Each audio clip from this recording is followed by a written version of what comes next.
I don't know. Hello, everyone. Hey, everybody. How you doing? You doing good? I hope so. How's the family? Where are they at? I mean, tell us now. Yes, in please. the comments. Write it. Give us an address of where your whole family is. We want to remind you to like, subscribe, share. We thank those of you who have already done so. Check us out on Patreon if you want to see more behind-the-scenes footage. Last week, we actually had some of the outtakes from Dr. Mayfield and Dr. Tim's visit here. It's actually pretty funny getting to see what it's really like to be on the show. True story. It was good times were had. Real good times, man. Yeah. And then you also get early access to the episode. You'll get to watch it on Wednesday at the latest, barring any kind of technical issues. So check that out. That's our Patreon. It's a crowdfunding website. Also, we have a website, thehardystreetboys.com. Thehardystreetboys.com. Right? They got T-shirts, mugs, all kinds of different things. Got some merch. And we're gonna release some new stuff soon. So keep an eye on that. Stay tuned. Man, this is an exciting episode. Yeah? Yeah. Who we got? Old Casper. Old Casper, old Josh Casper, the chef himself. Of the Depot. Award-winning, local, renowned chef. Yeah, this is a heavy hitter, so this is a really exciting episode. I think it's just time to get to it. Let's go. Let's go. The Hardest Street Boys, Hardest Street Boys, Hardest Street Boys. It's the Hardest Street Boys. Like and subscribe.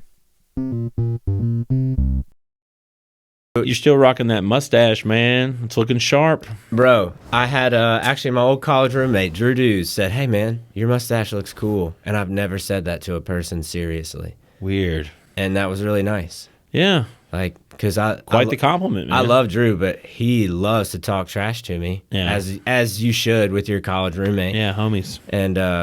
And yeah, so it was really nice. And, well, this is for mental health. It's a great cause. For MOvember. Mental health. Yeah. Capitalize the men. MOvember.org.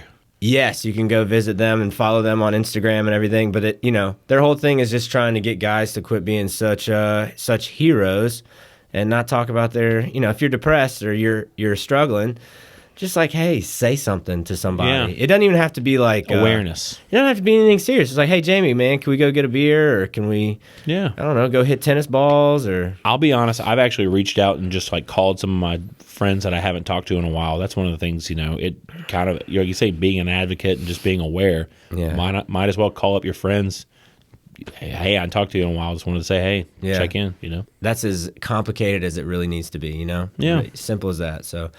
Yeah, man, it's cool. I like the mustache. Actually, it's a funny story of my buddy Ty Riche. Ty, I'm sorry. I don't know how I'm supposed to pronounce your last name, but Some friend. yeah. But we did Wadstock at Versus, and it was a team fitness competition. So you have a partner. I heard about this. So it's super fun. But now we're doing the Rowathon thing. It's a rowing. It's fundraiser for Extra Table, right? Right. So you row. It's a team of I think it's a team of 10.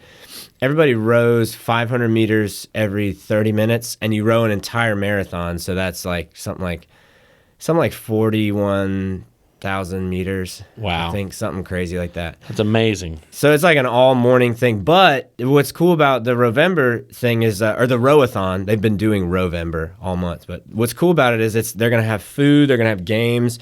They're doing you don't have to work out when you go there. You can just go check it out and see what the gym is like, and then you donate, find out more about Extra Table. Very cool. They have some very cool fundraising things, and I think this is another cool one. Yeah, I'm excited, but I'm excited because my buddy Ty sent me a picture the other day of him. He had this huge Grizzly Adams beard, and he shaved it off and just has the mustache and like a show of solidarity. So I thought that was really cool. Very cool. So we'll be Mario and Luigi this coming Saturday. So come check it out. Games and fun, and I know they're gonna have like some coffee vendors out there. That's awesome, man. They're gonna do all kinds of cool stuff, and bring the kids and come hang out and just see what it's all about. But, rowing, a whole lot of it. Just pull, baby. You just gotta pull. Yeah, Yeah, man. So what'd you get up to this past week? Well, I had some work to do. I played a match of tennis and singles. I ended up losing, but it was a great match. Went into a third set tiebreaker and lost. Do you throw your racket? I'm not one to throw a racket or get. I'm like next point. I'm kind of like I put the pass in the pass. I can't get frustrated. There's been times I've been tempted, but I've never actually I mean, rackets are kind of expensive, and I'm not going to break a racket. Yeah. I can't take that sport that seriously. Yeah.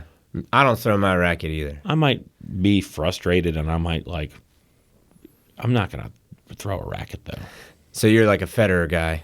Yeah. Yeah. See, I want to be Federer in my head, but I'm really more like that Kristaps. What's the Greek guy? Tsitsipas? No, Is he the guy? He's Australian, but he's got a Greek name. Kyrgios? Yeah, I'm more like that guy. Yeah. Which he's is really not talented. good, but not good, like demeanor wise. Yeah. Not good. So yeah, Yeah. that's probably the reason I don't play tennis anymore. But You should, though. I'm gonna get back into it. Keep saying that. My shoulder's good. Well, anyway, I'm gonna get back into it I believe you. one day. When's the season start again? Spring? Well, spring it will be. Yeah, there'll be a new good season? a spring season. Team season? Yeah, if you want to play on a team, I could probably make some space for you. I'll get on a team if the team name is lit. I don't want to be on some team name that's just Massengale or Wooton or whatever, whoever's All right. last name. So if I It put together needs- a team and we put together a cool team name, you're in. Yes, but I'm not going to be a part of some team that doesn't have a fun team name. That's what it's about, All right. bro. And if we go to state, they can't change our team name. Well, I'm not letting them. I'm putting my foot down. tell them. Get them. But yeah. Other than that, I got into some other things. I had nice, man, I'll be honest, like downtown. I went downtown on Friday night and Saturday night for that matter. Downtown there's some stuff going on downtown. There's some new places to go try. It's like a breath of fresh air seeing some new places. Yeah, I saw you there Friday at Trattoria. Trattoria. That's where Bianchi's used to be. It's in that same space. And I got to say, shout out to Nelson Haskin Yeah. for keeping Front Street alive. Boom. So that we can see this kind of revival. I'm telling you. Because he pretty much single-handedly kept it going. Yeah. And now there's just such a, you're kind of spoiled for choice again. You can go eat pizza, then go to Hattie's Burgers and Blues and just listen to music if you want to. You can still eat, obviously, at Hattie's Burgers and Blues, but it feels a little more like what downtown used to feel like. Dude, it's awesome. And there's also where the Grill and Grocery was. The Grill and Grocery is back. And it's called the Grill and Grocery It's called again? the Grill and Grocery. Okay. And Carl and Tina are running the ship over there, Let's and it's go. awesome. It's got a great feel to it. There's a little stage in the back. It was just so much fun being in that space again and having kind of like a whole new experience being in there and seeing what they've done to fix it up a little bit. SoPro's got stuff going on. The Porter, Fairley's Wings. It's amazing. Downtown could actually have like a cool little pub crawl. There's a Pocket Museum. There's stuff going on. There was a concert down there this weekend at the Sanger. There was a holiday expo going on at the train station. So many things going on this weekend in downtown. It was quite awesome. That's good. You want to see that. We need that. Let's keep it going. And I hope people that listen to this maybe don't normally go to downtown kind of give it another try. Like it's going to look different than probably the last time you were down there. Yeah, there's lights, the Pocket Museum. There's murals to go check out. There's so many cool things in downtown going on. Definitely a cool part of the city. If you're not familiar with it, just come check it out. Yeah, I had pizza at Trattoria, and it's solid. Yeah, it's really good, and I like the vibe when you walk in. There's this guy I guess he's the maitre d', but he's also one of the partners. Yeah, and it just feels like there's a lot of care in the restaurant. And the guy's like asking me like how my meal was when we left, and super nice. A lot of the people that kind of helped and formerly of Sfoozie's over on Walnut Street are working over there. It's really awesome. They've, a new space, great food. That space is so cool though, because especially the back. When you sit in the back, it just feels like a city, man. It's a city you're not lying. vibe. That's the whole thing. It's just I got to go into two places this weekend that I haven't been in a long time and feel a whole new experience, and it was awesome. Yeah, heck yeah. Yeah, so actually, you're talking about Porter. I went to Hub City Comedy. He was doing open mic comedy, stand-up at the Porter. Yeah, they do that. And how was that? Man, it was great. I really thought about it. I want to do it. I'm such a scaredy cat write about some certain jokes. things. You got this. You're a funny guy. I don't know. It's stand-up comedy is like a different beast. So like, I feel confident I could be funny with a friend or talking to someone else, but like the amount of guts it takes to just get a mic and look at everybody who's waiting to be entertained and just be funny. Yeah. Like I don't know. It's I've been there. It's in my head. I've built it up bigger than it probably is. But so yeah, Ben Compton, Jamie Arrington, Joe Carlisle, his guy T Ray as well, who's just hilarious. Bunch of local heavyweights. We can tell so that for them is how they work out. So that's where they try jokes out. Oh yeah. So you get to hear like the uncut, some of the uncut stuff where you're like, man, this is it for me. I just like it because you can see the process of how because I've seen Ben do stuff. I've seen all of them do stuff for like their big Hub City comedy shows at Brewskis and stuff. It's like a refined bit that they have. You can tell they've worked on it, but then to see stuff that like, they're trying it out for the first time and it gets a big laugh. Like cities need comedy. Like for us to be a city, you have to have a comedy scene, and it's good that Jamie and them are really making sure that happens. It feels so amazing to actually have a comedy scene in this town. Like you would think, like to have an actual group that gets together and has a consistent open mic where people are actually doing good comedy. This is awesome. Yeah. Like you would never think like some bigger places, bigger cities don't have the comedy scene that we have here. It's amazing. Yeah. So that was really cool getting to see that. And yeah, man, looking forward to the next one and hopefully get up there one time. I hope you do, man. So, but yeah, and then we actually got to go to El Rayo. I went Saturday for lunch. And sat out in the patio. It is like Banjo-Kazooie out there. You are not lying about that. The Crash Bandicoot. Oh, that's what you had. Yeah. That's fine. Yeah. What did I say? Banjo? It's the same thing. Yeah, same thing. Yeah, y'all remember Crash Bandicoot? Crash Bandicoot. PlayStation? Yeah. I love the plants out there. I love the decor. I love the number 10 can nachos. A must every time I go. Had a couple drinks. I walked up and saw the view from the little bird's nest up there. It's kind of cool.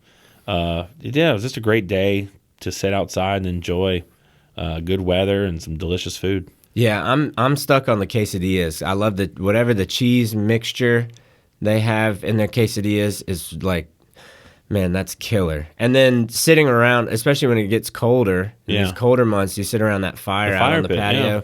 Yeah. Man, it's really cool. They had a little bit of a brunch menu going on when I was over there. Like I was like, El Rayo's got a brunch menu. They got a brunch menu, and they got some breakfast tacos and huevos rancheros. I mean, they're bringing it, man. And bottomless mimosas. Let's go. So yeah, that's always a good time, man. Because I'm a Midtown guy. Yeah, everybody knows it. They know it. They know it. I'm sure they know it. Those people. That's a t-shirt. Everyone knows. By the way, that's a t-shirt. That's happening. Everyone knows it. I'm a Midtown guy, and everyone knows it. I mean, you live right around the corner now. But yeah, man, that was a good time. And then Saturday, got to go to Keg. Went and did Friendsgiving. Yeah, man, that's what I love about this time of year. You get people because it's Friendsgiving or Thanksgiving. People want to get together. Christmas parties too. Oh yeah. So people you don't see all the time. Of friends. Yeah, it's a great excuse to get together and catch up and really got to enjoy some time with friends that we live in town. We just don't see each other enough. Yeah, you're right. So I enjoyed working that. our jobs and such, and doing our work, and then finally getting a little time to hang out and enjoy each other's company. Got to do That's what it's all about. Got to do it. Then watched some of the Saints game. Yeah. The Saints are having a tough go. It's not looking good this season. It's looking a little rough.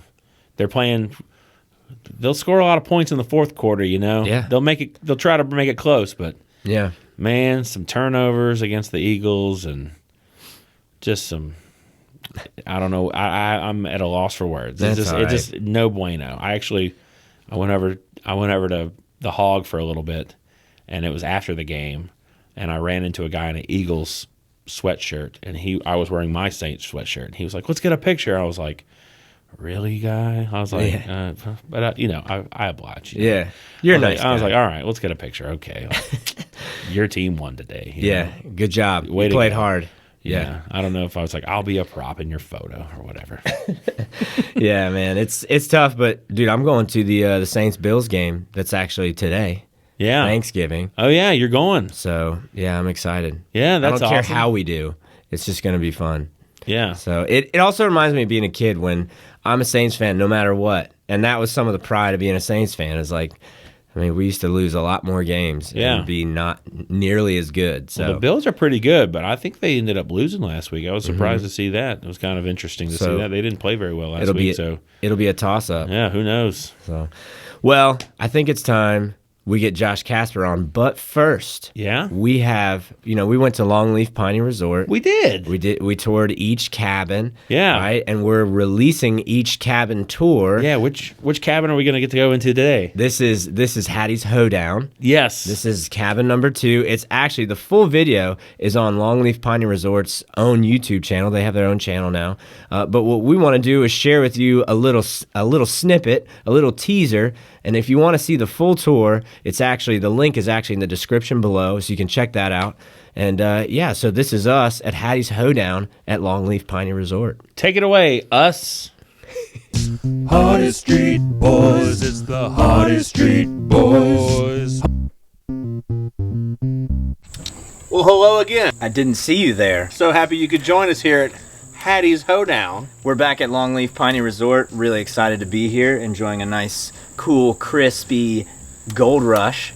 Yeah, to the top. On the porch. I love these old lawn chairs. It reminds me of my childhood. Very retro. But I want to get inside because that's why we're here. Let's check it out. Let's go. Come on. They go all out. Man, they're not playing around. Less Monday, more fun day. I love a good throw pillow. You love a throw pillow? A good motto. And still more hammocks. Yeah. That's cool. This place is for lounging, man. And we got nice lighting. You can tell the paneling is all new and fresh. Dude, I can't believe that this was a truck trailer. Really? Yeah, that's what all these were. Truck trailers. And now look at what they're used for. Nice little view of the Southern Shindig, Yeah. right? Right? That's the one where you had the ambient lighting in the bed. I like that. Bro, you were getting freaky. Was I though? Yeah! All right. There's potential! Well, Hey, let's check out the kitchen. Ooh, we got the TV. So the TV right here for your living room. Yeah, I think that's a smart TV. Yeah, man. This is You can nice. watch it Oh, and Netflix. I'm not going to move it around too much, but it has, you got the bracket here. Oh, wow. Yeah, so you can watch from our fun couch. Yeah. Yeah, that's nice. I like the lights here. These old Edison style bulbs. Oh, I love a good Edison bulb. Yeah. Come on, let's go. Check out the old toaster oven here. Dude, so many toasts. Man, bring your Pop Tarts. Bring your strudels. Ooh. Damn, you gotta bring, Chirping onions. Yeah. Well, that's it from us here at Longleaf Piney Resort at Hattie's Hoedown. Yeah, let's send it back to the studio for us. Back to us. More of us.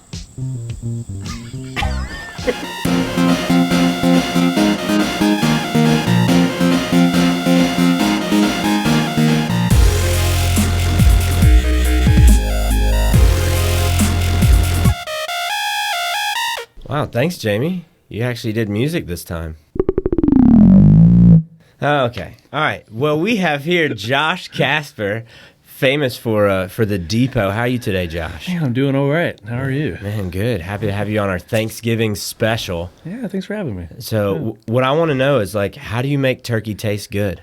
There's a lot of ways. More often than not, I would say these days, just keep it simple. Yeah. Just keep it simple, man. I think mostly it's try not to overcook it. I think people will stress too much about pulling your turkey out and taking 4 hours like a Christmas Story. It's you're up all night and you're up all morning and stuff like that. But really, my biggest secret is just letting it come up to temperature. Sit on the counter for a while, cover it if you need to. But the closer it is to room temperature, and that sounds kind of freaky, the less it'll cook in the oven and the more moist it'll be. And if you want to stuff it with herbs and lemon, that's cool too, or slip butter under the skin, which sounds creepy, but it's also good. Yeah. And then as it cooks, it'll the fat will come out and you just kind of baste it with its fat and then butter and stuff like that. So that's always good. I've brined turkeys before, but there's something like texturally the meat gets kind of like weird. So Right. it's like who has space to have like a 20-pound turkey in their fridge unless you work in a restaurant or something. So Right. yeah, like I don't know, just don't stress too much about it. Just keep an eye on it. Yeah, that's all I have to say about that. Well, it does seem like Thanksgiving turkey is something that like you didn't cook it unless like you cussed somebody out or like you were very stressed, you So lost stressful. sleep, Yeah. and I feel like that. Yeah, that's cool. Just keep it simple. Yeah, just keep it's like a big chicken. Yes. Like, I mean, like they're super dumb. Like they're dumb animals. So, but they, there's it's like a real neutral protein. You can like I think that's what the sides are for. They kind of offset its kind of blandness. But I want you to release a cookbook that's just all about cooking stupid birds and how stupid they are. They drown themselves in the rain sometimes, which is That's so dumb. almost happened to me once. But it's all Oh, right. jeez, man. Well, that's a story for another time. Yeah, but- yeah, exactly. But so keeping it simple, is that something you do at your restaurant, the Depot, which is downtown? We're big Depot guys. Huge. Everyone knows it. You know it. They all know it. They all know it. We're big Depot guys. What was your vision behind the Depot? Because I feel like it's just a staple of not just downtown Hattiesburg, but Hattiesburg. It's like everybody's favorite place to go, man. I came into the Depot and it was already in a pretty good set of hands. It was already like a really unique place to eat, I would say.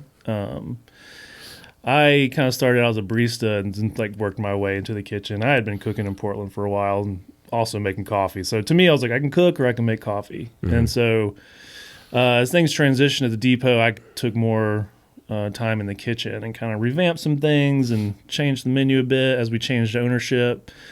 And yeah, there's just a lot of stuff. I was like, man, this turkey sandwich is like our biggest seller. Everybody loves it. Put bacon on a lot of stuff, but she doesn't like that. Mm-hmm. So a lot of the things that we sold a lot of, we kept. And some things have changed over time. Mostly a lot of stuff comes from like kitchens I've cooked in before, which is kind of, what most chefs do. I think they kind of take little bits from where they used to cook and sort of implement it in the menu. And also try to give Hasburg something they don't have. I mean, there's sandwich shops here, but like I just needed to be a little more different. And we do have a pretty heavy like vegetarian base too. So it's like I want to give people something tasty that's not just like a black bean burger or something like that, or just like a cop out vegetarian option. And so we try to be creative with that. We try to make it better than it needs to be. I think I say that a lot, but like, the simple things like people ask us what we do. It's like, sandwiches, soup, and salad. I was like, we're being downtown. We have a lot of like business traffic, and so it has to be fast and consistent. And so that's what we try to do. Better than it needs to be. I like that. Yeah. That's great. Yeah. That's a T-shirt idea too. Y'all should have those. Man, that's so cool. Well, so what you talked about? Cooking in other kitchens. What's kind of your background getting into? You said you're a barista, but getting into being a chef, because I feel like that's not a lot of people realize like how much work and effort and time that takes to because everyone has to make their own food at some point. Right. So it's one of those very few disciplines where people go like, oh yeah, I feel like I could do that, but it's not. That's not the case. So what is your background and how long did it take you to get to the point you're at now? I had moved to Portland around 2009. Started doing coffee stuff out there, which was pretty ideal. The coffee shop I worked at had kitchens. Started looking at the chefs. I'm like, oh, this dudes look pretty cool. Like, they're all like drinking, quad shots of espresso. I'd make them, and they'd just be tired and cuss a lot. And I was like, a ton of tattoos. And I was like, I like the way that looks. It looks pretty badass, So, it was also a foodie town, and I was married at the time, and kind of wanted to like cook better for us, And so I'd spend my like days off curing bacon, making baguettes, not doing a very good job at it, but like learning the real basic stuff, chicken stock and making soups and roasts and things like that. And it slowly just became something I was like getting better and better at. And my friends were like, man, you're actually really good. And I'd like cook them Southern food. They'd never have like homemade fried chicken or gumbo. And I was, we'd have a Mardi Gras party every year, and I would ship up crawfish, And it's just something that they never had before. And it was like, man, you're like really good at this. And I was like, oh no. It was like, it just kept getting worse and worse, me wanting to like get involved into kitchens. And so I spent, 4 or 5 years just kind of like working around in kitchens in the Portland area. Just working 14, 16-hour days, burning myself, and learning the hustle, really. I think that's what kind of separates like home cooks and chefs, is that you got to like every day come in and grind it out and deal with the stress, which is like the hardest part. I think it's a mental game and physical. It gets harder the older you get. I'm learning, and but yeah, I mean, cooking at home is still something I love doing. I still love cooking for my friends and family. But yeah, I think trying to maintain my passion for it is something that I'm always trying to find creativity in, and traveling around helps that too. Okay. So. Yeah, where have you traveled, I guess, that you got the most inspiration from, you think? I actually really like, obviously New Orleans is like a great place to kind of pick from. Atlanta. Honestly, Birmingham has a really great food scene these days. Great bar scene as well. Nashville, Chicago, San Francisco I used to go to a good bit when I was on the West Coast. I love West Coast cooking. It's like, I wouldn't say hippie-ish, but it's just like they just source a lot of things really well, like vegetables and their animals and things like that. It's really cool. Yeah, I just like the ebb and flow of the restaurant scene there. It's all real wholesome, and I don't know, everybody just like roots for each other, which is nice to do for restaurants. And I always try my best to do that here. And, having a chef community is important, and, wherever you are. So, yeah, absolutely. Absolutely. Have you ever traveled, because you have like the kimchi burger, like have you ever traveled to Korea? Have you gotten to do that yet and like see? No, I got that idea from it was an izakaya, which is like kind of, I guess, a Japanese bar in Portland. Okay. All the chefs and restaurant people would go there after their shifts for like midnight. And the owner was insane. She would just like come out and bring us food. She's like, just leave whatever money you have. And so she made like amazing kimchi. And I don't know, just other places, a place called Lardo I really liked in Portland.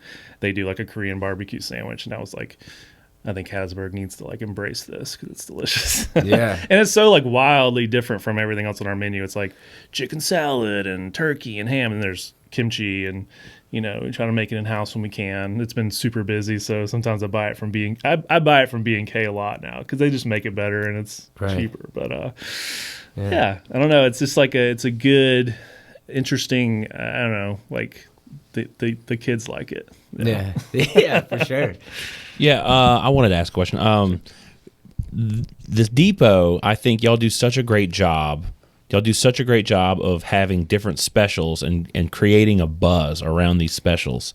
And like from things like a banh mi sandwich, which I can't find anywhere here in Hattiesburg, it seems like.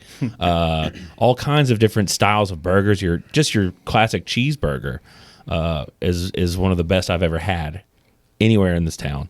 And I just want to, I guess what I'm asking is about specials. Like, where do y'all come up with it? What are some of your notables when it comes to specials? I think y'all do such a good job creating a buzz. Yeah, it's just sort of like around Sunday or Monday, even like tonight, I'm like, I get in like special mode. I'm like, okay, like, I think people have gotten into the like kind of bad habit of being like, well, it's just stuff restaurants need to get rid of. And I'm like, that's not true at all, for us at least. Like, we generally go out and buy stuff just for the special. It's never anything that we're trying to get rid of. Yeah. Or like Push fish or something. It's like, we don't really like to cook fish. It's just not really we like try to stay in our lane, right? Yeah.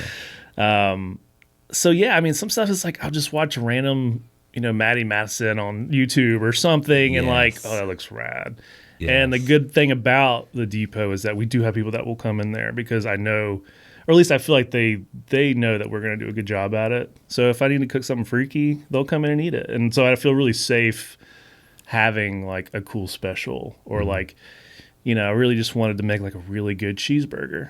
I don't want tomatoes on it. I don't want lettuce. Like, there's nothing wrong with that. Like a backyard barbecue burger, but like, I just want like, I always explain it if an alien came to this earth and was like, show me what a cheeseburger is. I'd be like, this is what a cheeseburger is, like, to me, right. And just be like, it's meat and cheese and sauce.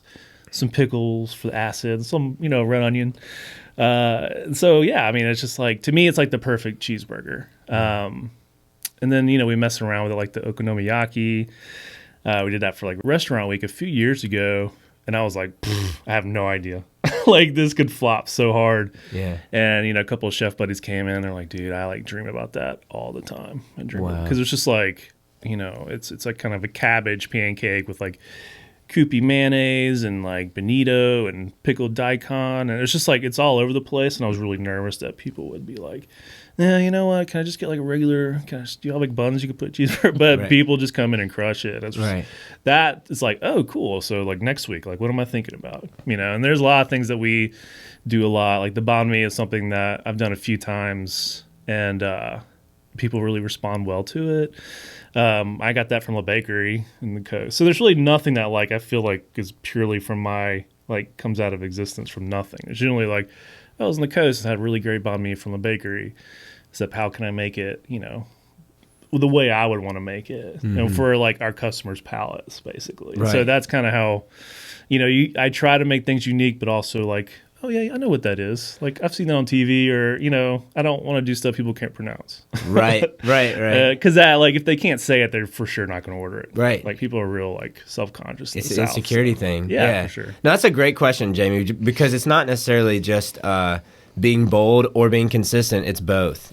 Stepping out, and that's what you need more of, is people just going, look, this might flop, and this is our special. We're banking on it. We've got ingredients for this thing. But I think people respect that too, because it's like, wait, what are they running? Like, Totally, let's go. totally. I'm gonna go check that out. More people can actually. I think it's actually a safer bet than you might think, in some ways, because you're stepping out. People respect that, especially downtown, man. Hell yeah, for sure. There's a lot of savvy people around. And like on social media, we post up pictures, and they usually get a really good response. But then you have like people commenting like, Joanne, look at this, and they're like, she's like, no thanks, And so you have that too, and you're just like, like, fair enough, fair enoff. Well, thanks for the engagement. That's why we have the chicken salad and tomato soup if you want that too. So come on, Joanne, like, it's okay. Also, the attitude to say no thanks on the internet, man, it's, like in a public comment, to me, it's like a dislike button on YouTube. It's I feel like you should have to have a certain amount of posts, public, or videos that you have put out with your face before you can dislike anything else. Yeah, because absolutely. it's very funny to me. Like, you go cook, you create a recipe. Yeah. Run a restaurant, put that out, and then when you have done that, I want you to also. Yeah. Like, are you really gonna, like you said, the restaurant, like your chef buddies root for each other? Like, are you really gonna be negative when you know what it's like to create? Do you feel like the working at the depot, like that scratches that creative itch that you have? Because that's the other thing about being a chef versus a home cook. It's like, and you're an artist. You're not just somebody putting food together. That's not what it is. Is that something that you feel like is satisfied in your current occupation? Yeah, for sure. I used to write a lot, and then I would say, like, if I had money, I would cook, and if I didn't, I would write. And so, like, those kind of like shifts. But now all I do is just kind of like cook, and because it's just my 9 to 5 or whatever. Whatever hours are for a chef, I have no idea. It's whatever they need to be, essentially. Yeah. But yeah, like, it's really cool. Like, you have to make it look good, because if there's one qualm I have about some restaurants here is that they just take awful food pictures. And I'm like, it's got to look beautiful. And I was like, get up close to it. Like, show people what it is. I was like, make them want it. Like, that's, I want people to think about us when they go to sleep at night. Heck I want to, like, come and eat this food and be like, I like really want that banh mi again. Or I really want that okonomiyaki or something like that. Like, that's what drives me to keep, like, trying stuff. And so they're like, we do the meatloaf still, and there's things that we still try to like run in a rotation, but now we have like so many good things. It's like, man, like every week it's like I need to do something that I've done before, but I also like to give our cooks something different and something they can like kind of have a hand in as well. Right. So, man, that's so awesome. Food, art, music, that's your culture. Yeah. Yeah, we are the culture. And we're so, Hattiesburg is so lucky to have you. And yeah, man, this is super cool. But look, you down to play a game? Yeah, let's go. You ever tried the Whisper Challenge? I have not. All right, so we're gonna We're gonna see how good you are at reading lips. I feel like working in the man. kitchen, you're at an advantage where you had to read lips before. Yeah, maybe. Yeah. So you might actually be really good at this. So after this, the whisper challenge. And away We go. Rosemary. Rosemary. Paprika. Paprika. Baba Ganoush. Kosher salt. Again. Kosher salt. Hot sauce. I'll give it to you. Olive oil. Olive oil. that was good. Depot. The Depot. The Depot. Yeah. Spicy potato salad. Spicy potato salad. Yeah. Horseradish. Horseradish. Kimchi. Kimchi. He's getting them. Sage. Sage. Good at this. Mortadella. Mortadella. Mortadella. It's too good. Oregano. Oregano. You ready for this, Drew? Alligator soup. Tomato soup. You got the soup part. He did. And Amanaki burger. Amanaki burger. Try the gabagool. I'm gonna give it to you. Yeah, that's actually. I think that's good. really bad. I think we're good. That was Is good. You did great. You did great. Well, Josh, thanks so much for sitting down with us, man. This is really cool. It was a blast. Man, so people can follow you on Instagram, Sure. Facebook, check out the website. All those links are in the description below. Cool. And man, this was great. Yeah. Thanks for having me. Man, Jamie, can you play us out? Yeah. Seriously, like the turkey thing too for me is like in my head as a kid, I've never had turkey that wasn't dry. Yeah. You know? And that's why you smother it in gravy. Yeah, I mean, gravy's awesome too. yeah. Live your life. The less time it's in the oven, the better. Like, make sure it's cooked, but like